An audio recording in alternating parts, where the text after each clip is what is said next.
Romanos capítulo 8, a partir do versículo 31. Romanos capítulo 8, a partir do versículo 31. Eu queria falar com vocês nesta manhã sobre a certeza da salvação. Eu queria falar com vocês nessa manhã sobre a certeza que nós temos em Cristo de uma morada eterna. Eu queria falar com vocês nessa manhã sobre a certeza que nós podemos ter em todo o tempo da nossa vida, que nada pode nos separar do amor de Deus. Não combinei com o pessoal do louvor, mas as canções foram sobre o amor de Deus. Não combinei com ninguém, mas desde o início nós estamos falando aqui sobre isso deste culto. O apóstolo Paulo foi quem escreveu essa carta, no final da sua terceira viagem missionária. Nós sabemos que o apóstolo Paulo não fundou a igreja de Roma. O apóstolo Paulo ouviu falar da igreja de Roma, ouviu falar da fé daqueles irmãos, ouviu falar que aquela igreja estava crescendo nas suas atitudes, no seu amor para com Deus e na sua fé para com Deus. O apóstolo Paulo também se interessou por aquela igreja, por causa do capítulo 15 de sua carta. Ele queria fazer de Roma a sua base missionária para chegar à Espanha. Depois da terceira viagem missionária, ou seja, depois que Paulo planta igrejas na Ásia Menor, principalmente na sua capital, Éfeso, depois de 3 anos naquele lugar, Paulo volta para Jerusalém. Quando ele volta para Jerusalém, ele escreve essa carta, escreve também 1º e 2º Coríntios. E nós ficamos aqui meses e meses e meses estudando a carta de Paulo aos Romanos. Nós vimos que do capítulo 1 até o capítulo 8, o apóstolo Paulo concentra-se na ideia de que todo homem é pecador, tanto judeu quanto gentio. Ninguém está a salvo da condenação. Todos são pecadores, falhos e errantes. Mas neste mesmo trecho da carta, Paulo mostra para nós o remédio para tudo isso, a solução para tudo isso, a resolução de tudo isso, a justificação pela fé. Só a justificação pela fé pode resolver o problema de um pecador. Você não é salvo por mérito. Você não chega ao céu pelo seu esforço. Você não consegue olhar para a lei de Deus e obedecê-la. Você é incapaz de fazer isso. Então nós precisamos de alguém que cumpra a lei de Deus, para nos representar diante dele. Porque Deus amou o mundo de tal maneira, que deu o seu Filho unigênito, para todo aquele que nele crê não pereça, mas tenha a vida eterna. Agora, com o sacrifício de Cristo exposto a nós, nós cremos no sacrifício de Jesus e agora somos justificados, ou seja, aceitos por Deus, declarados sem culpa diante de Deus, mas não por nós mesmos, e sim pela graça, pelo mérito de Cristo imputado a nós. No capítulo 9 e no capítulo 11, até o capítulo 11, nós vemos nessa carta a soberania de Deus quanto à salvação, tanto de judeu quanto de gentio. Do capítulo 12 em diante, até o final do texto, até o final do livro, até o capítulo 16, nós temos as condutas cristãs, o nosso culto a Deus, submissão à autoridade, tolerância com os mais fracos na fé, etc, etc e etc. O capítulo 8 vai mostrar para nós que nenhuma condenação há para aqueles que estão em Cristo Jesus. Se é Jesus que te justifica, se é Jesus que perdoou os seus pecados, se é Jesus que se ofereceu como sacrifício lá naquela cruz por você, ninguém pode te condenar. Nada mais pode fazer com que você perca a condição de um salvo em Cristo Jesus. O texto continua mostrando para nós que agora somos filhos de Deus e herdeiros de Deus, filhos de Deus, co-herdeiros com Cristo. A partir do versículo 18, nós veremos que existem sofrimentos no tempo presente. E quem é que não passa por sofrimentos no tempo presente? Quem é que não passa por lutas no tempo presente? Quem é que aqui pode levantar a mão nessa manhã e dizer: eu não tenho motivo para chorar, eu não tenho motivo para olhar para dentro de mim e entristecer? Quem é que nunca passou por esses momentos? É claro que todos nós passamos. Alguns estão passando, outros vão passar, e outros já passaram por momentos assim. Só que o texto de Romanos 8 mostra que essas lutas e essas dificuldades não podem nem se comparar com a bênção que há de vir. Qual bênção? A bênção da glorificação, a bênção da vida eterna, a bênção da segunda e gloriosa vinda do nosso Senhor Jesus Cristo. A partir do versículo 26, o apóstolo Paulo vai nos ensinar que nós não sabemos nem orar. Nós não sabemos orar como convém, mas graças a Deus que o Espírito Santo intercede por nós com gemidos inexprimíveis e leva para Deus as nossas orações segundo a vontade de Deus. É como se nós orássemos errado, como se nós orássemos em falha, como se nós orássemos em alguns erros, falhamos teologicamente, cristologicamente, escrituristicamente nas nossas orações, mas o Espírito Santo leva a Deus segundo a vontade de Deus, nos auxiliando, nos corrigindo, até nos amando em nossas orações. Diante deste pano de fundo, a pergunta do versículo 31 faz sentido, porque o versículo 31, que é onde nós começaremos a ler nessa manhã, diz: que diremos, pois, à vista destas coisas? Quais coisas? Tudo isso que eu falei. Não há mais condenação, o Espírito Santo intercede por nós, somos filhos de Deus, co-herdeiros com Cristo. O que diremos acerca destas coisas? Irmãos, o apóstolo Paulo está dizendo: você consegue ter palavras diante da tamanha graça de Deus para com a sua vida? Que diremos, pois, diante do amor de Deus derramado em nosso coração? E é exatamente isso que Romanos capítulo 5 vai dizer, que o amor de Deus é derramado em nossos corações, e o Espírito testifica ao nosso Espírito que somos filhos de Deus. Você era um pecador, desgraçado, miserável, pobre, cego, nu. Você estava indo para o inferno, porque você merecia o inferno. Eu também. Nós merecíamos a condenação eterna. Jesus nos tira de lá e nos coloca no reino do Filho do seu amor. O que eu vou dizer diante de tamanha graça? O que diremos, pois, acerca de todas essas bênçãos espirituais? Se Deus é por nós, quem será contra nós? Ou seja, uma vez que Deus é por nós, quem é que pode ir contra nós? Uma vez que agora Deus está ao nosso favor, quem pode ir contra nós? Irmãos, presta atenção. O nosso inimigo é Satanás. E a nossa luta é contra os principados e contra as potestades. O apóstolo Paulo, o mesmo que escreveu Romanos, escreveu as cartas aos Coríntios. E nas cartas aos Coríntios, principalmente a segunda, Paulo diz que nós não podemos negligenciar os ardis de Satanás, ou seja, as intenções contrárias de Satanás. Nós não podemos achar que ele é um inimigo que não age, ele age.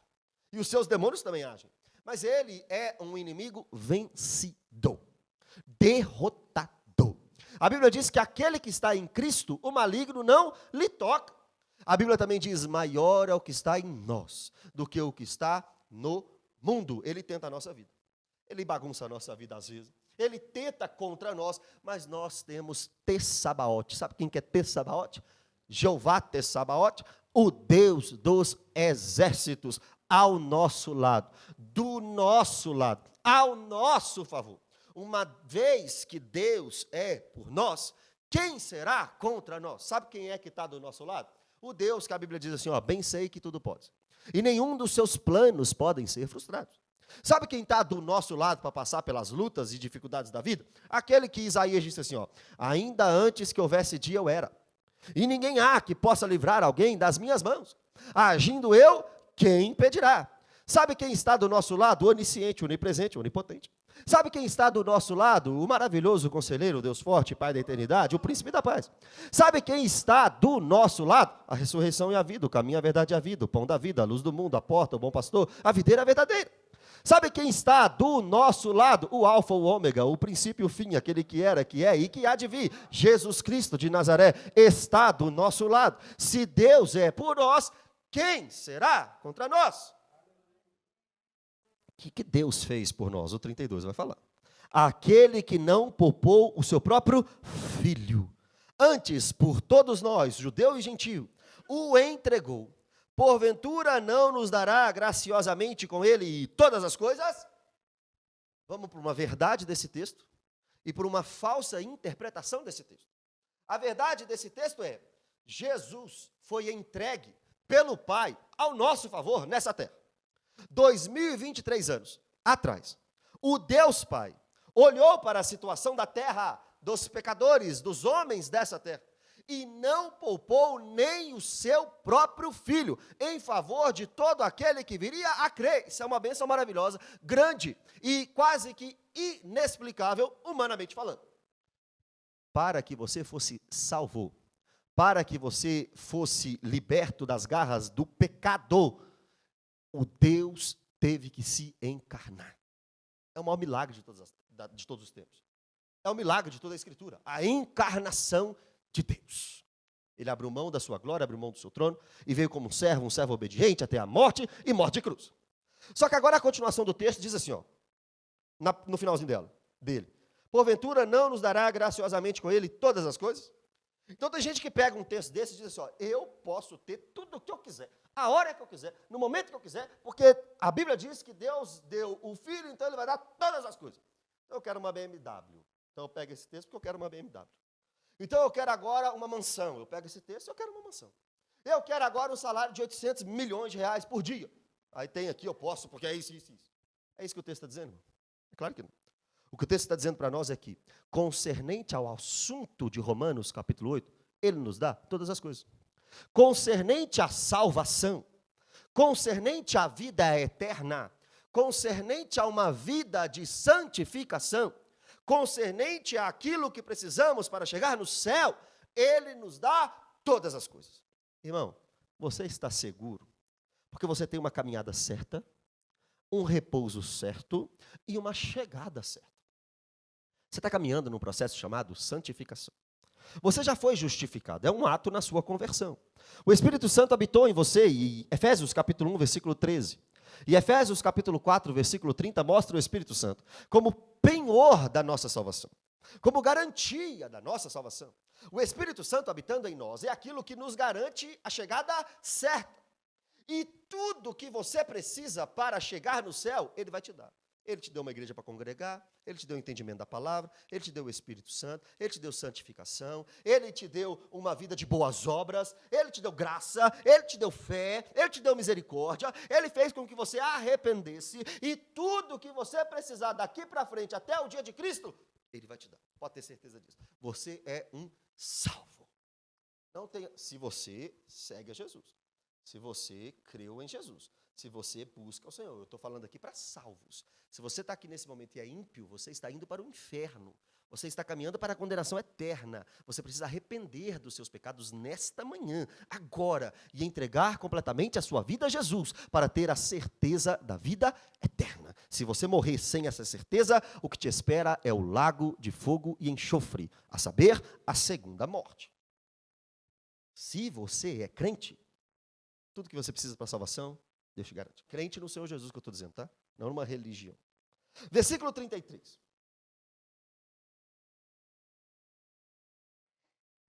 Quem intentará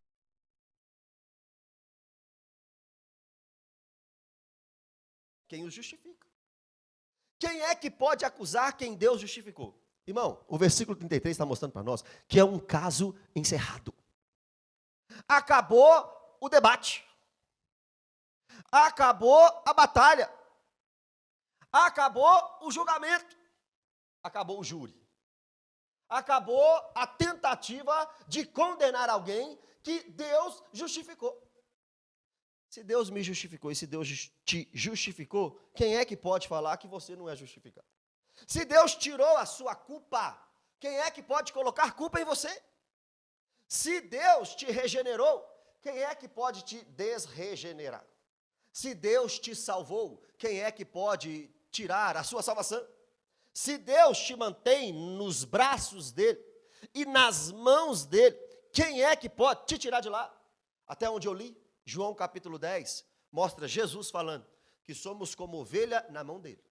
E de lá, ninguém pode nos arrebatar. Se você está salvo, irmão, você está salvo. Se você está como um eleito de Deus justificado, você está declarado sem culpa diante dos céus. 34. Quem os condenará? A obra foi de Deus, irmão. A obra não foi do homem. Nós temos aí vários exemplos de homens que são condenados pela justiça e depois descondenados. De homens que são declarados culpados, depois declarados inocentes. Mas o contrário também.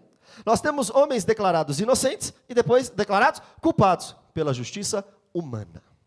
A justiça humana falha. A justiça humana erra. A justiça humana é limitada.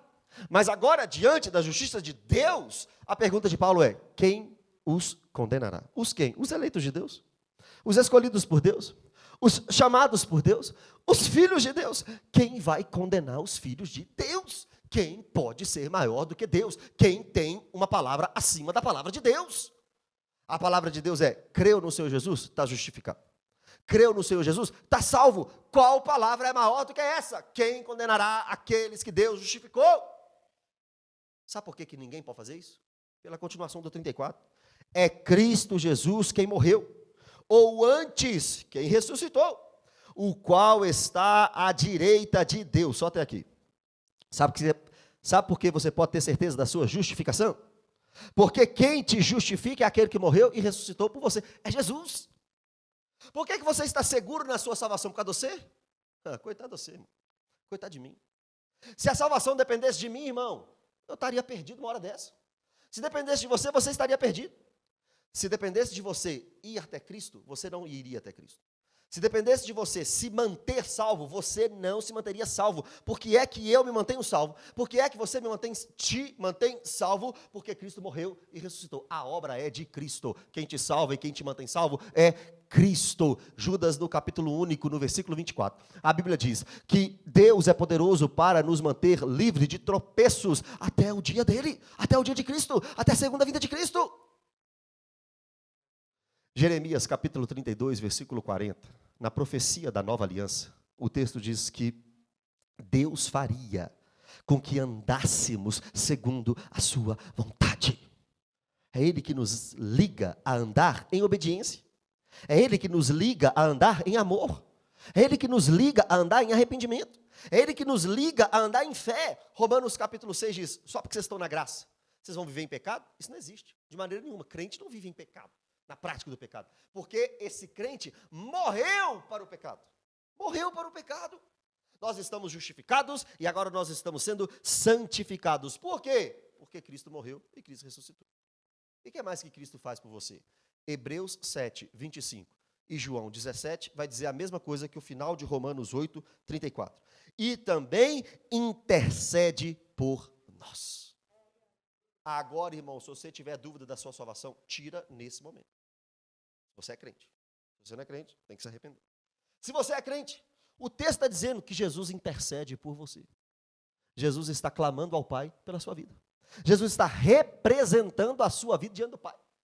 Jesus está, neste momento, clamando pela sua vida diante de Deus. Como é que se perde, irmão? Como é que é abandonado, irmão? Como é que é largado diante de uma certeza dessa? Por que é que eu tenho certeza da minha salvação? Por quê? Porque Jesus intercede por mim. Aí.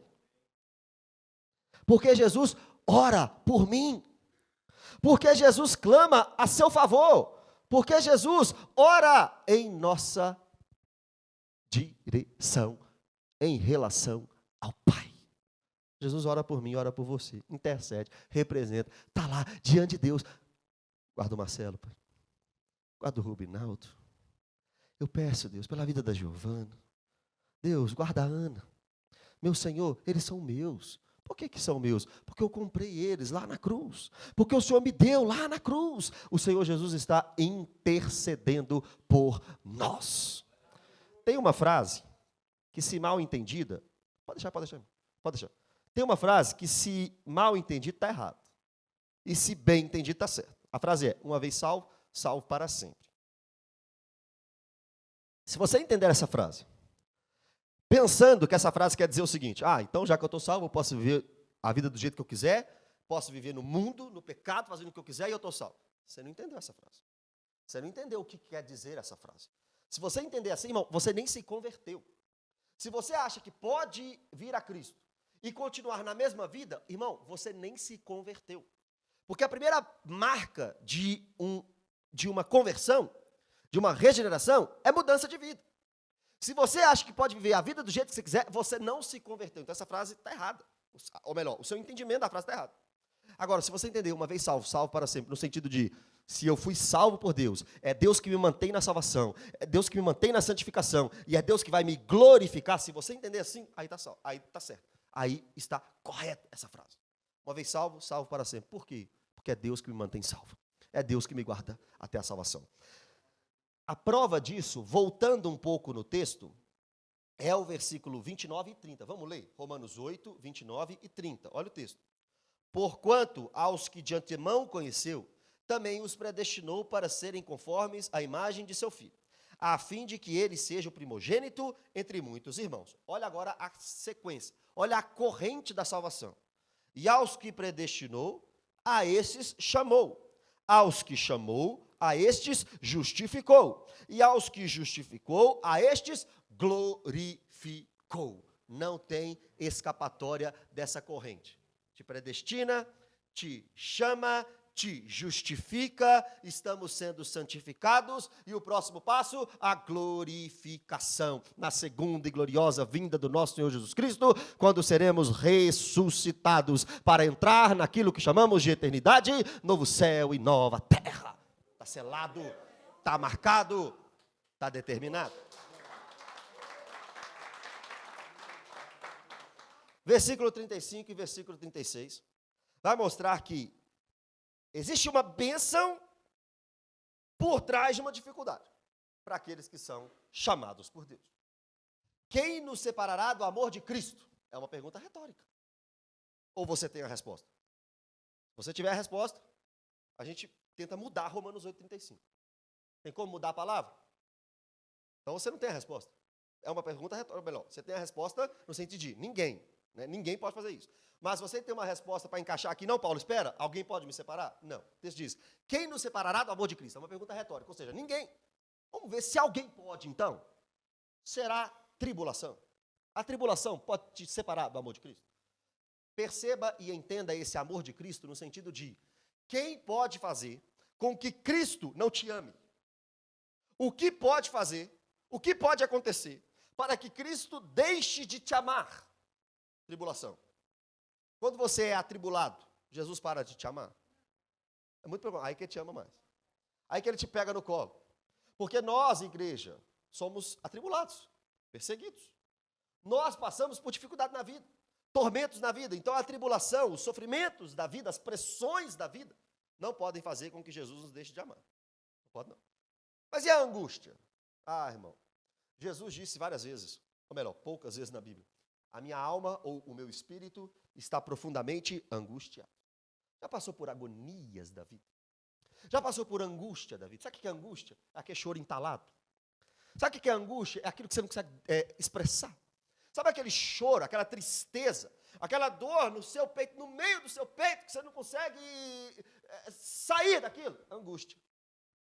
Essa angústia pode fazer Deus parar de te amar? A resposta é não. Perseguição. Quando você é perseguido, Deus para de te amar? É claro que não. Porque uma das marcas do verdadeiro cristão é a perseguição. A 8ª bem-aventurança do Sermão do Monte, Jesus disse, bem-aventurados os perseguidos por causa da justiça, porque deles é o reino dos céus. Bem-aventurados serão vocês quando vos injuriarem, mentindo, disserem todo mal contra vós, alegre e regozije-se, porque é grande o vosso galardão nos céus. Assim também perseguiram os profetas que vieram antes de vocês. Filipenses capítulo 1, versículo 29. A vocês não foi dado o privilégio de apenas crer em Cristo, mas também de sofrer por eles. 2 Timóteo capítulo 3, versículo 12. Todos que quiserem viver uma vida piedosa serão perseguidos. É normal na vida do cristão ser perseguido por causa da palavra, por causa de Cristo. Mas não é ser perseguido porque você é chato, inconveniente, entra na vida dos outros, não é isso. É ser perseguido por Cristo. Se você é perseguido por causa de Cristo, bem-vindo ao time. Bem-vindo ao time. E aí, quando você é perseguido, Jesus para de te amar? É claro que não.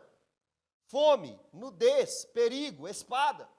Quando você passa por fome, nudez, perigo, espada, Jesus para de te amar? Não! Agora olha o 36, a vida de um cristão como é que é. Como está escrito? Está escrito lá no Salmo 44, versículo 22. Por amor de ti, somos entregues à morte o dia todo. Fomos considerados como ovelha para o matadouro. O que o texto está dizendo para nós é, nós somos salvos, justificados, garantidos na salvação, seremos glorificados, estamos com Deus, estamos em Cristo, mas dificuldades chegarão na nossa vida. Mas isso não quer dizer que Jesus parou de nos amar. Muito pelo contrário, é normal. Se você quiser parar de sofrer, irmão, sai da igreja. É isso mesmo, sai da igreja. Tem igreja com placa assim, pare de sofrer. Aí a pessoa entra para parar de sofrer. Mas aqui nós vamos colocar uma placa, venha sofrer, por amor a Cristo. Porque é isso que um cristão faz, acontece com o cristão, é isso. Aí você entra para o corpo de Cristo e agora o mundo te odeia. Como é que você vai ter paz no mundo que odeia Jesus? Não tem jeito. Se você veio aqui procurar soluções terrenas, você não veio. Isso aqui não é baú da felicidade. Isso aqui não é carnê da casa própria. Isso aqui não é Silvio Santos. Aqui não é o SBT. Aqui é uma igreja do Senhor que está pronta para morrer pela causa de Cristo. Você veio aqui para ser um mártir por Cristo. E isso tudo pode acontecer na sua vida. Só que nada disso vai te separar do amor de Jesus. Agora, o 36 diz, é como ovelha. Muda ao matador. É com sofrimento, é com dificuldade, é com luta. É com problema, é com dor. A gente não nega Jesus, não. Mas o cristão genuíno passa por tudo e continua. Vai passando pela prova, dando glória a Deus. Vai passando pela prova, dando glória a Deus. E o 37 diz, em todas estas coisas, porém, somos mais que vencedores. Outro texto mal compreendido também. Porque a gente entende que somos mais do que vencedores, então temos que ganhar tudo na vida. E conquistar tudo na vida. E que tudo tem que dar certo na nossa vida. Já passou por uma dificuldade e chega um crente. Tem crente que é enviado do diabo, irmão, parece. E vem um crente que tinha que estar ajudando, mas está aí atrapalhando, virando para você, mas que é isso? Você não pode passar por isso, não. Você é mais que vencedor. Na vida do crente não tem doença. Na vida do crente não tem desemprego. Na vida do crente não tem problema. Você já ouviu isso, irmão? Já falou isso? Na vida do crente não pode ter deserto. Como assim? Na de Moisés teve. Na de Josué teve. Você está em pecado. Está no deserto, está em pecado. O que você está fazendo contra Deus para estar passando por essa luta, por esse luto, por esse choro? Você é mais do que vencedor, manda isso embora. Não é isso que o texto está dizendo. O texto está dizendo que em todas estas coisas, tribulação, angústia, perseguição, espada, nudez, perigo, em todas essas coisas nós somos mais do que vencedores, porque passamos por tudo isso em Cristo. É isso aqui, ó, é isso aqui que esse texto está querendo dizer. Ó. O mesmo autor, Paulo, Filipenses, capítulo 4, abre lá. Filipenses, capítulo 4, versículo 10. Filipenses, capítulo 4, versículo 10.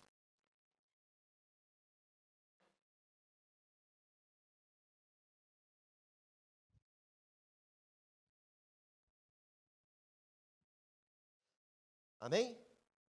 Alegrei-me sobremaneira no Senhor, porque agora, uma vez mais, renovaste a meu favor o vosso cuidado, o qual também já tinhais antes, mas vos faltava a oportunidade. Paulo agradecendo a igreja de Filipos pela ajuda deles. Olha lá. Digo isto, não por causa da pobreza, porque repreendi a pobreza em nome de Jesus e todo crente tem que ser rico. Está escrito isso aí? Ah, não, não é isso não. É aqui, ó. Porque aprendi a viver contente em toda e qualquer situação. Tanto sei estar humilhado, como também ser honrado. De tudo, em todas as circunstâncias, já tenho experiência, tanto de fartura como de fome, assim de abundância como de escassez. Tudo posso naquele que me fortalece. Volta para Romanos. Tudo posso naquele que me fortalece, não é eu posso conquistar tudo que eu quiser porque Deus me fortalece. Eu posso passar por todas as situações naquele que me fortalece. Eu posso passar por escassez, mas também posso passar por fartura, porque é Deus que me fortalece. O próprio Paulo disse em 2 Coríntios capítulo 12, quando estou fraco, é aí que estou forte. Não vai ser tirado o espinho na carne de Paulo, não, então eu me alegro nas injúrias. Eu me alegro nas perseguições, para que o poder de Deus se aperfeiçoe em mim. Quando sou fraco, é aí que sou forte. É isso que significa ser mais que vencedor. Passar por todas as circunstâncias, por todas as dificuldades da vida, por todas as lutas da vida. Ser mais do que vencedor é ser entregue como uma ovelha muda ao matadouro, sem negar a fé em Jesus e sem que Jesus deixe de te amar. Isso é ser mais do que vencedor. Por meio daquele que nos amou. O texto de Romanos 8, 37. Por meio daquele que nos amou. Você vence por meio de Cristo. Você passa as lutas por meio de Cristo. Você vence as tragédias por meio de Cristo. Irmão, você já passou por luta, tragédia? Que por você mesmo você nem ia conseguir estar aqui? Você só está aqui por causa de Cristo. É Cristo que pegou na sua mão e falou assim, filho, deixa eu cuidar de você. Vem aqui, deixa eu te ajudar a passar por esse deserto. Deixa eu te passar por esse vale. O Senhor é meu pastor, nada me faltará, irmão. Deitar-me faz em verdes passos. Leva-me às águas de descanso. Refrigera a minha alma. Guia-me pelas veredas da justiça, por amor do seu nome. Ainda que eu ande pelo vale da sombra da morte, não temerei mal algum, porque tu estás comigo, a tua vara e o teu cajado me consolam. Você passa pelo deserto por causa do pastor, irmão. Você vence a luta por causa de ter Sabaote, o Deus dos exércitos. Quem está na frente, irmão? Quem vai na frente? Abrindo o caminho, quebrando as correntes, tirando os espinhos, ordenando aos anjos para contigo lutar. Ele abre as portas para ninguém mais fechar. É Jesus. É aquele que está conosco na frente. E é Ele que nos faz vitoriosos. Agora 38 e 39 é para encerrar a mensagem. É para encerrar a sua dúvida sobre a salvação. É para terminar com este medo que aflige muitos crentes. Estou bem certo. Paulo está dizendo, eu estou certo do que eu estou falando. Eu tenho certeza do que eu estou falando. Paulo é inspirado por Deus, irmão. Isso aqui é a palavra de Deus, através da vida de Paulo. Eu estou bem certo. Não há um pingo de dúvida no meu coração. Não há um pingo de dúvida na minha vida. Não há um pingo de dúvida na minha mente. Estou bem certo de que nem a morte. Ele vai falar um monte de coisa aqui que não pode separar ele do amor de Jesus. Então vamos entender. Nem a morte. A morte pode separar de Deus, irmão? A morte leva mais perto de Deus. Salmo 116, versículo 15. Preciosa é, aos olhos do Senhor, a morte dos seus santos. Paulo disse em Filipenses, eu estou doido para ir embora. Eu quero ir para Cristo. Por causa de vocês, Filipenses, que eu estou aqui ainda. Porque eu sei que o viver é Cristo, mas o morrer é lucro. Paulo disse na segunda carta de Paulo aos Coríntios, capítulo 5, eu quero deixar esse tabernáculo. Eu quero ir morar com Deus. Irmão, o crente, não é que o crente fica assim, Senhor, eu quero morrer, quero morrer, quero morrer. Mas se morrer hoje também, não faz muita diferença para o crente não, irmão. É ruim só para quem fica, irmão. E para quem vai? Para quem vai ver Jesus. Imagina você, quem quer ver Jesus hoje? Então, vocês estão dizendo que querem morrer hoje. Mas, irmão, se você morrer hoje, irmão, nós vamos tudo no velório. E vamos ficar tristes lá, porque você vai fazer falta aqui. Mas nós vamos ficar felizes também, porque você vai estar lá com Jesus. E aqui o texto está dizendo, a morte não pode me separar de Jesus. E a vida? Ele está dizendo também, ó, nem a vida. Mas não tem como mesmo, não. O viver é Cristo. A morte não separa de Jesus um crente. A vida também não. Se o crente morrer, está com Jesus. Se o crente viver, ele vai viver para a glória de Deus o tempo todo. Não separa, não. Os anjos são anjos, ministradores. Anjo não te separa de Jesus. Anjo te aproxima de Jesus. Nem os principados, anjos caídos. Principados e potestades pode separar de Jesus, irmão. Demônio pode tirar você das asas de Jesus, irmão. Não tem como. Nem as coisas do presente, nem o porvir. Não tem condições das coisas temporais tirar da sua vida aquilo que é atemporal. Aquilo que Jesus conquistou por você. Nem os poderes, autoridades desse mundo. A autoridade desse mundo pode tirar de Jesus, irmão? Não pode. Não pode. Então não interessa se o governo é capitalista, anarquista, comunista, socialista. Não interessa, irmão. Nós temos que defender as pautas cristãs, sim. Mas se o governo for um governo, não estou falando de Brasil, estou falando de tudo. Uma pauta que não é cristã, irmão, e daí? Roma não terminou com a igreja de Cristo, irmão. Roma. Qual governo vai terminar com a igreja de Cristo? Nenhum governo. Nenhum poder pode se separar do amor de Cristo. Se chegar um governo mundial, e vai chegar, já lemos Apocalipse 13 aqui, já estudamos a grande tribulação, já estudamos Daniel capítulo 7, já estudamos aquilo que aguarda a igreja de Deus. O que aguarda a igreja de Deus é perseguição ferrenha. Mas vai acabar com a igreja? Vai deixar de ter cristão? E se proibir a igreja de reunir? Como é que nós vamos fazer? Nós vamos reunir, ué. Nós vamos reunir, sabe aonde? Nas catatupas, como é que fala? Isso aí mesmo. Nos porões, nós vamos nos reunir nos buracos, nas rochas, escondidos. É assim que vivia a igreja do primeiro século. Ah, não, tá amarrado misericórdia, isso não vai chegar no Brasil. Não vai? Vive e espera para você ver. Já tem na Coreia do Norte, já tem na Arábia Saudita, já tem na China, vai tudo quanto é lado. O Oriente Médio, é isso aí que aguarda.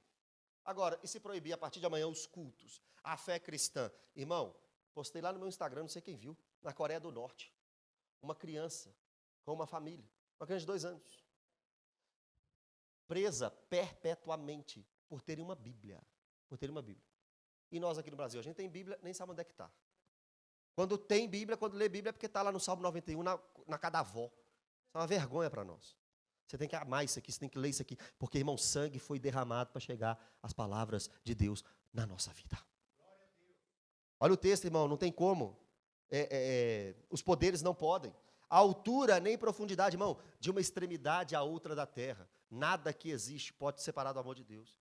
Eu já falei isso aqui. Segundo os cientistas, esse universo tem 90 bilhões de anos-luz. 90 bilhões de anos-luz.